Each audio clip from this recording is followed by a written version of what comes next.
জীবিতদের মৃত দেখিয়ে ভুয়ো ওয়ারিসন সার্টিফিকেট, আর তাতে স্থানীয় পঞ্চায়েত প্রধানের সই। সেই সার্টিফিকেট দিয়ে জমির মালিকানা বদল। এমনই চাঞ্চল্যকর অভিযোগ উত্তর 24 পরগনার অশোকনগরে। প্রধানের দাবি তার সই জাল করা হয়েছে।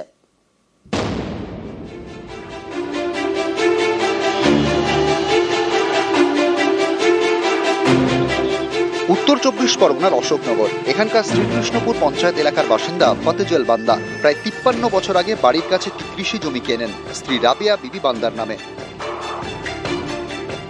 ফতেজল বান্দার দাবি, সম্প্রতি জমি বিক্রি করার জন্য ভূমি ও ভূমি রাজস্ব দপ্তরে যান। সেখানে গিয়ে জানতে পারেন জমির মালিকানা বদলে গিয়েছে। সিরাজুল হক নামে এক ব্যক্তি নিজেকে ফতেজল এবং রাবিয়ার ছেলে বলে দেখিয়েছেন। ভুয়ো ডেথ সার্টিফিকেট বের করে ফতেজলদের মৃত দেখিয়েছেন। তারপর নিজের নামে বের করেছেন ওয়ারিশন সার্টিফিকেট।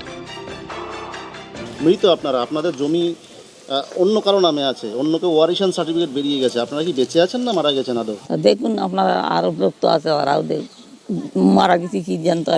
ছেলে মেয়ে একটাও নেই, আমার হয়নি, একদম আসলে আদৌ হয়নি। এটা এই বিচার আপনারাই করবেন। এই ওয়ারিশন সার্টিফিকেটে শ্রীকৃষ্ণপুর পঞ্চায়েত প্রধানের সইও রয়েছে বলে দাবি। আমি অসুস্থতার কারণে জমি বিক্রি করবো বলে আমি আমার নাতিরই বলে এটা ডাকতো। এবার ফেসবুকে দেখতে দাদা এই জমি তো দাদির নামে নেই। তখন না অমুক রেজিস্ট্রি হয়েছে, ওয়ারিশন সার্টিফিকেট বের করেছে প্রধান।